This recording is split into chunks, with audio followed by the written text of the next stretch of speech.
Good morning, students. Welcome back to our online sessions of Science Class 10th. We're discussing about chapter number 2, Acid, Base and Salt.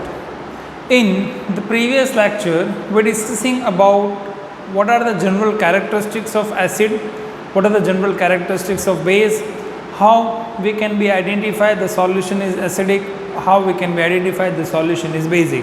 And if we want to prepare the acids and base in laboratory, what activity we have to perform.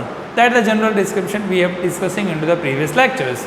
Also, we are discussing about the general chemical properties of acid, in which acid or base, when it react with the metal, it always will give salt plus dihydrogen gas. Okay?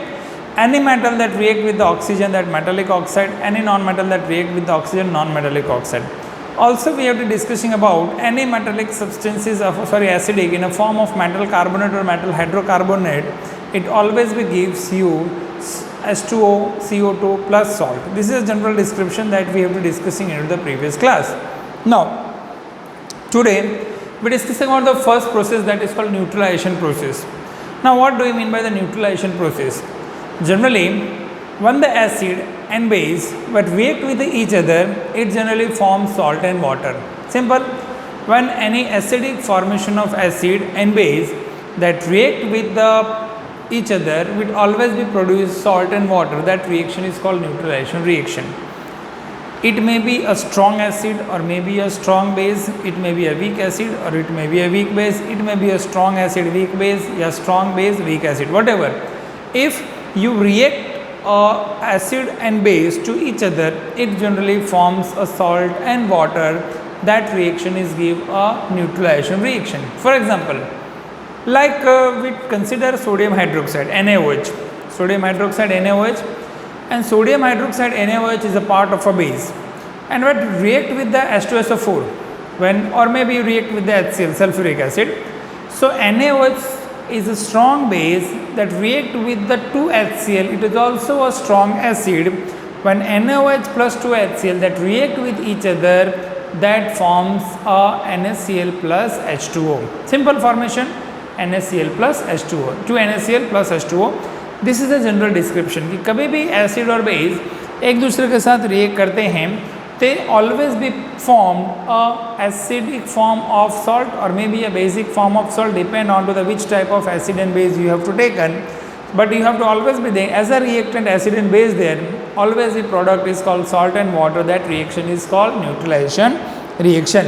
So for example, another we can have potassium hydroxide, 2 times potassium hydroxide plus H2SO4, that always we give K2SO4, potassium sulfate plus H2O as a form of water. तो इस reaction को आप neutralisation reaction कहते हो. That is generally called as a neutralization reaction. नहीं, generally अभी हम देखते हैं कि वैसे सिनारियो के अंदर जैसे फिनोफ्थैलिन है. Phenolphthalein is what? It is a synthetic indicator. Phenolphthalein is what? It is a synthetic indicator. When the phenolphthalein is added into the sodium hydroxide solution, यानी NaOH का सॉल्यूशन, वो बेसिक सॉल्यूशन है. तो अगर phenolphthalein, अगर sodium hydroxide basic solution के अंदर आप ऐड करते हो तो वो बेसिक सॉल्यूशन का कलर चेंज करता है. That becomes in a pink colour. ये भी हमने प्रीवियसली डिस्कशन किया था. जैसे आप उसके अंदर HCl को ऐड करते हो, while adding some dilute HCl, a pink colour जो होता है वो धीरे धीरे डिसअपियर्स हो जाता है.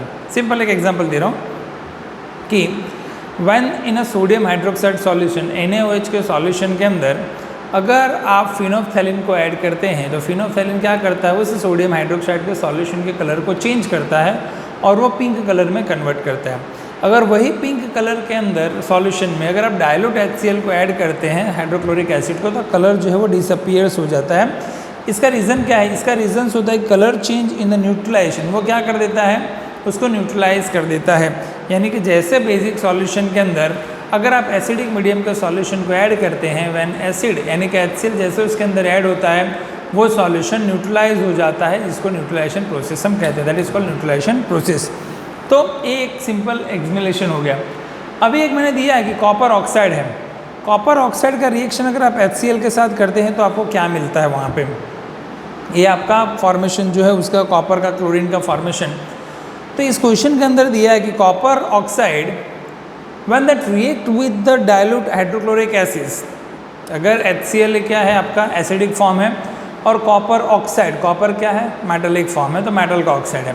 सो मेटल का ऑक्साइड प्लस अगर यहाँ पे हाइड्रोक्लोरिक एसिड का रिएक्शंस करते हैं तो कॉपर का क्लोराइड मिलता है। When the copper oxide that react with the hydrochloric acid that always भी फॉर्म कॉपर क्लोराइड और उसके साथ वाटर को रिलीज करता है, ये कॉपर क्लोराइड का फॉर्मेशन वहाँ पे मिलेगा। तो सिंपल अगर कॉपर ऑक्साइड का एक केमिकल नेम देखें तो होता है CuO कॉपर ऑक्साइड, प्लस अगर आप उसके अंदर 2HCl ऐड करते हैं तो it become CuCl2 plus H2O, तो वो कॉपर क्लोराइड को फॉर्म करता है। तो ये तो हो गया कॉपर ऑक्साइड का रिएक्शंस, अगर आप HCl के साथ करें तो कॉपर क्लोराइड मिलेगा। दूसरा क्वेश्चन मैंने लिखा है कि बेसिक ऑक्साइड मीन्स क्या होता है, what do you mean by the basic oxide. देखो, तो the oxide which react with the water and form the base that is called basic oxide. उसी तरह एसिडिक ऑक्साइड होगा, मैंने लिखा है एसिडिक ऑक्साइड के बारे में भी। तो जो भी सब्सटेंसीज, जैसे हम देखते हैं कि the oxide which generally react with the water, water के साथ अगर कोई भी ऑक्साइड सब्सटेंस अगर रिएक्ट करता है और वह बेसिक सॉल्यूशन को फॉर्म करता है, if he form the basic solution, तो उसको बेसिक ऑक्साइड में कंसीडर किया जाता है। तो जो मेटल ऑक्साइड्स होते हैं, metal oxides generally consider as a basic oxide. जो मेटालिक ऑक्साइड्स होते हैं, मेटालिक ऑक्साइड हमेशा वाटर के साथ रिएक्ट करके आपका बेसिक सब्सटेंसेस देते हैं, इसीलिए मेटालिक ऑक्साइड को आप बेसिक ऑक्साइड भी कह सकते हो। जैसे मेटालिक ऑक्साइड में कंसीडर करते हैं Na2O, सोडियम का ऑक्साइड, Na2O सोडियम ऑक्साइड, उसका रिएक्शन आप वाटर के साथ करेंगे तो आपको NaOH मिलेगा एक्वा सॉल्यूशन। तो NaOH क्या है, सोडियम हाइड्रोक्साइड, वो क्या इन नेचर बेस होता है।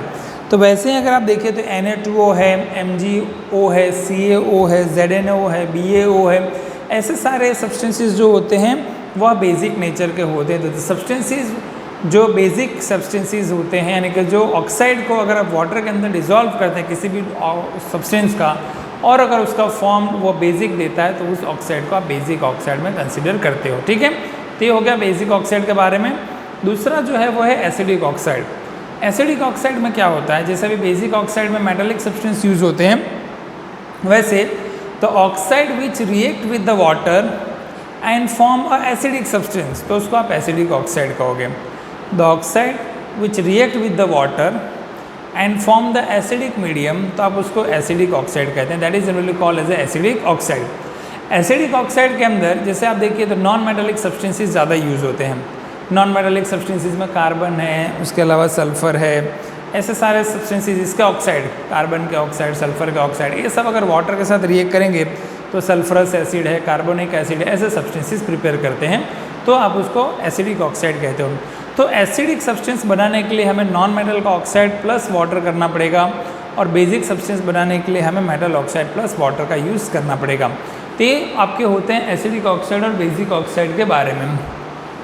अभी जैसे कर्ड है, कर्ड के अंदर आप देखती है कि जो मिल्क का जो फॉर्मेशन होता है, कर्ड की सब्सटेंसीज, उसको ब्रास या कॉपर के वेसल्स के अंदर क्यों नहीं रखना चाहिए, why should we not keep curd in a vessel of copper और मे बी अ ब्रास, क्यों नहीं रखना चाहिए। जनरली क्या होता है कि कर्ड जो सब्सटेंसेस है वो एसिडिक नेचर का है, क्योंकि कर्ड के अंदर क्या होता है, लैक्टिक एसिड होता है। तो curd is a substances which is generally in a acidic nature, acidic nature का होता है। तो जैसे वैसे सब्सटेंसेस को when you add into the copper और into the brass vessel, it form a generally a toxic substance. तो when a curd having a acidic substance which is put down into the vessel of copper or maybe brass, it generally increase its toxic substances and that toxic substances is harmful for our body, वो हमारे body के लिए harmful होते हैं। So curd and the other substances which are not being used and put out into the vessels of copper or maybe brass, इसलिए उसमें हमें उसको नहीं रखना चाहिए। तो इतना आपको क्लियर हो गया कि क्यों वो इम्प्लीमेंटेशन होता है। अभी नेक्स्ट टॉपिक जो है वो है आपका डिस्टिल वाटर के बारे में। अभी डिस्टिल वाटर जो है it's does not contain the electricity, it does not pass the electricity, जबकि रेन वाटर जो है वो इजीली इलेक्ट्रिसिटी को पास करता है। क्या डिफरेंस है, देखिए सबसे पहले तो देखिए कि distil water is generally considered as a pure water, distil water is generally considered as a pure water and it does not contain any free ions. अगर वो प्योर वाटर है, like a distil water is a form of pure water, so it does not contain any free ions. So if there is no any free ions, so it cannot be pass the electricity. Okay, electrons है ही नहीं, ions है ही नहीं, तो electricity को pass करेगा नहीं. But rain water that contain the impurities like acids are there, other ions are there, which generally provides the ions. ऐसे जो impurities होती हैं इस rain water के अंदर, which generally provides the ions, so they can easily conduct the electricity. तो ये दो डिफरेंसेस आपको समझने होंगे कि अगर रेन वाटर है, it can easily pass the electricity due to which have the impurities and acidic form which generally generate the ions, while the distilled water contain the pure water do not have any ion impurities and it does not have an ions, so it cannot pass the electric current. ठीक है, चलिए next दिया है, why do acids not exhibit the acidic behavior in absence of water? Acid जो है वो acidic behaviour नहीं produce करेंगे अगर वाटर वहाँ पे अवेलेबल नहीं है तो. सो पहले भी हमने डिस्कशन किया था general characteristics acid. If the acidic substance, when it call acidic substance, when it release the H plus ion. So acid can not be release the H plus ions in the absence of water, because अगर acidic substances है और acidic substances को अगर आप water के अंदर dissolve करते हैं तभी वो क्या करता है, H प्लस आयन को रिलीज करता है. But if there is no any water substances available, so acidic substance can not be produce the H plus and H plus ion is responsible for the acidic behaviour. अगर H plus ion release नहीं होगा तो how can you see that कि वो acidic behaviour का है. So H plus ion is generally responsible for the acidic behaviour. So the substance which do not release the H plus in the absence of water cannot be exhibit the acidic behavior. तो वो acidic behavior के बारे में consider किया जाता है. तो acid और बेसिक का बिहेवियर अगर हमें जानना है, एसिडिक बिहेवियर क्या है, बेसिक बिहेवियर क्या है, तो सिंपल एक उसका रूल्स होता है कि when any substance which dissolve into the water in the presence of water and if it release the H plus ion then it have in a acidic behavior and if release the OH minus it have a basic behavior. तो H plus release करता है तो acidic behaviour का है, OH minus release करता है तो basic behaviour का है. फॉर एग्जांपल लाइक हमारे पास HCl है, HCl that is called hydrochloric acid. अगर आप उसको वाटर के अंदर डिसॉल्व करते हो तो उसमें से दो आयन्स रिलीज होते हैं, one is called H plus, another is called Cl minus. तो H प्लस आयन रिलीज कर रहा है, इसीलिए HCl जो है वो एसिडिक बिहेवियर को शो करता है. जबकि NaOH का सॉल्यूशन को वाटर में डिसॉल्व करोगे तो Na प्लस OH माइनस ऐसा रिलीज करता है हाइड्रोक्सिल.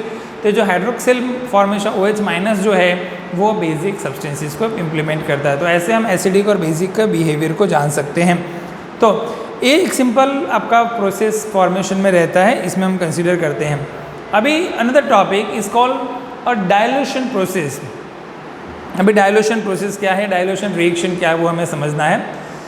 जनरली डायल्यूशन प्रोसेस या डायल्यूशन रिएक्शंस के बारे में कंसिडर करें तो एसिड और base, when mixing of acid and base with the water that generally results into the decreasing of concentration of increasing of concentration. ऐसा होता है मिक्सिंग ऑफ एसिड और बेस विद द वाटर.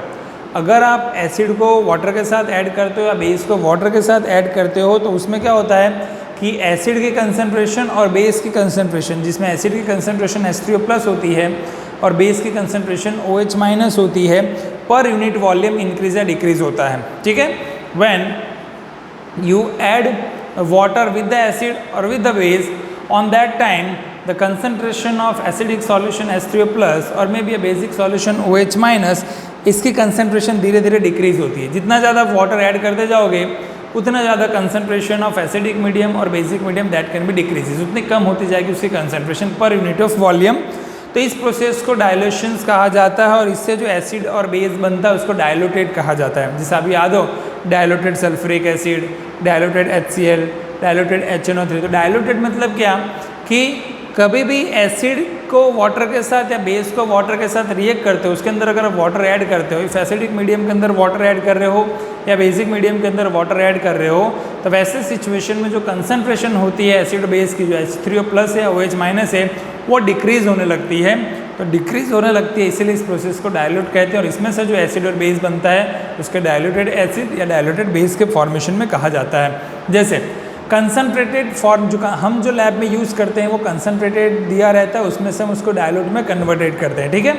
तो concentrated जैसे sulphuric acid है, hydrochloric acid है, HNO3 है, ऐसे सब्सटेंसेस को जब वाटर के साथ कॉन्स्टेंटली आप मिक्स करते जाते हैं तो इसके वजह से जो इस तरह के कंसनट्रेटेड एसिड के फॉर्म में जो है H+ की आयन की जो कंसनट्रेशन है वो वाटर के मॉलिक्यूल्स के अंदर धीरे धीरे डिक्रीज होने लगती है।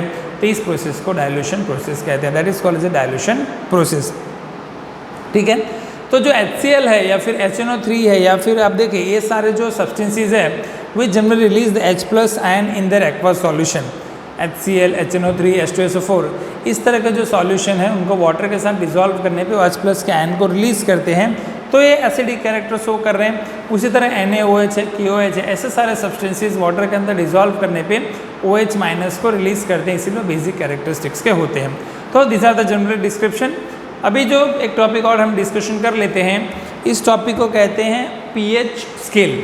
जनरली ये जो pH का जो हम मेजरमेंट करते हैं, प्रोटोनिज of hydrogen, power of hydrogen जिसको सिंपल फॉर्म में हम कहते हैं, तो pH स्केल जनरली एसिड कितना स्ट्रॉन्ग है और बेस कितना स्ट्रॉन्ग है, how the acid are strong and how the base are strong, उसके आइडेंटिफिकेशन के लिए हम इस pH स्केल का यूज़ करते हैं। या उसके अलावा भी pH स्केल जो हमारे डे लाइफ के अंदर बहुत ज़्यादा यूज़फुल है।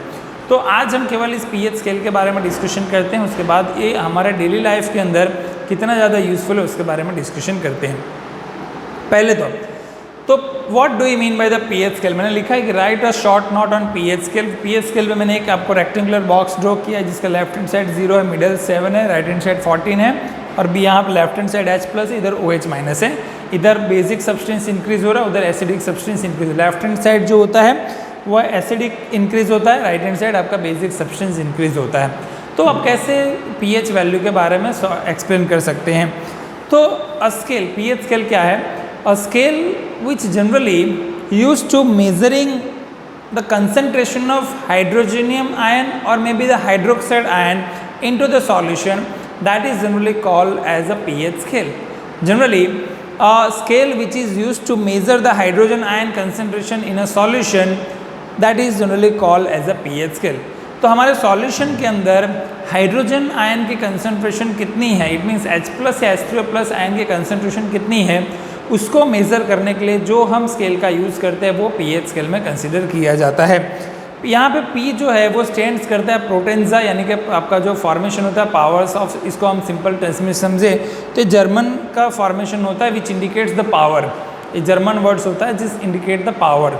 तो power of hydrogen H that denoted for the hydrogen. तो pH जनरली जो होता है वो स्टार्ट होता है 0 से और मैक्सिमम कहाँ तक जाता है, pH स्केल 14 तक जाता है। pH scale generally starting from the 0 और कहाँ तक जा रहा है, मैक्सिमम 14 तक जा रहा है। तो लेफ्ट हैंड साइड जो है वो power of hydrogen P of H को डिनोटेट करता है, right hand side P of OH hydroxide को डिनोटेट कर रहे हैं। तो P of H power of hydrogen plus power of hydroxide POH, it always gives you answer 14। PH plus POH that always will give you answer 14।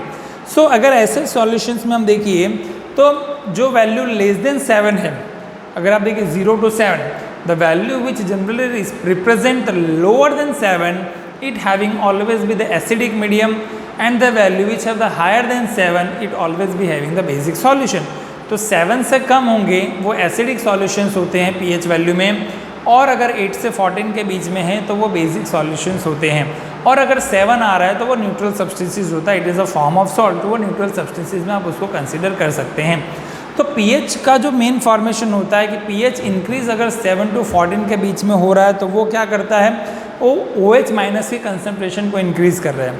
अगर pH 7 to 14 जा रहा है तो increase into the basic nature, और basic nature increase करने के लिए क्या कर रहा है, वो OH- की कंसंट्रेशन को इंक्रीज कर रहा है। वैसे ही अगर आप देखेंगे pH के लेफ्ट हैंड साइड वो एसिडिक मीडियम को इंक्रीज कर रहा है, 0 to 7 के बीच में वो एसिडिक मीडियम यानी H+ आयन को इंक्रीज करता है। तो जनरल फॉर्म्स में कि जो higher concentration of hydronium ion है जिसको log H+ हम कंसिडर कर सकते हैं, या जो एसिडिक मीडियम है इसी तरह higher concentration of basic solution है जिसको log OH- कह सकते हैं, जो आपका बेसिक नेचर का होता है, उन दोनों का एडिशन pH प्लस POH यानी power of hydrogen plus power of hydroxide always we give the answer is 14।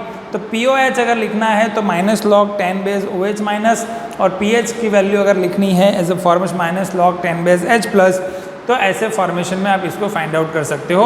तो pH स्केल जो है उस तरह से जो एसिडिक मीडियम है या बेसिक मीडियम है उसकी pH वैल्यू क्या है उसको जानने के लिए हम इस pH स्केल का यूज़ करते हैं। उसके साथ साथ आपको याद हो जैसे यूनिवर्सल इंडिकेटर्स जो है इसी तरह के फॉर्मेशन में आते हैं pH स्केल का यूज़ करने के लिए ही। अभी यूनिवर्सल इंडिकेटर्स हैं, या फिर उसके अलावा हम देखते हैं कि एसिड और बेस की स्ट्रेंथ को कैसे जान सकते हैं, या फिर ये pH की वैल्यू हमारे डेली लाइफ में क्या इंपॉर्टेंस रखती है, ये सब डिपेंड करता है उसकी pH वैल्यू से एसिडिक मीडियम है या आपका बेसिक मीडियम है उस पर वो डिफाइन करता है। तो जैसे हम देखते हैं कि यूनिवर्सल इंडिकेटर्स भी जो होते हैं ना वो आपके बेसिक सॉल्यूशन है या एसिडिक सॉल्यूशन है उसको आइडेंटिफाई करने के लिए यूज़ होता है। If the solution is basic और एसिडिक उसको आइडेंटिफाई करने के लिए what is the pH value of particular solution by using the universal indicator हम उसको जान सकते हैं।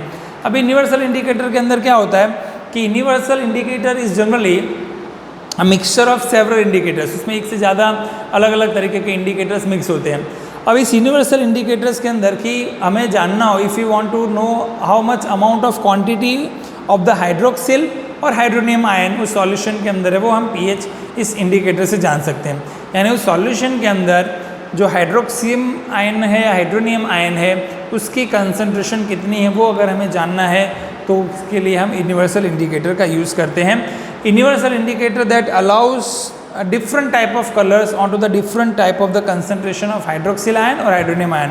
तो आपका pH वैल्यू क्या है, मतलब उसकी कंसंट्रेशन सॉल्यूशन में क्या है, उस सॉल्यूशन के अकॉर्डिंग टू वो उस हाइड्रोनियम आयन की या फिर हाइड्रोक्सिल आयन की कंसंट्रेशन के अकॉर्डिंग टू कलर को चेंज करता है।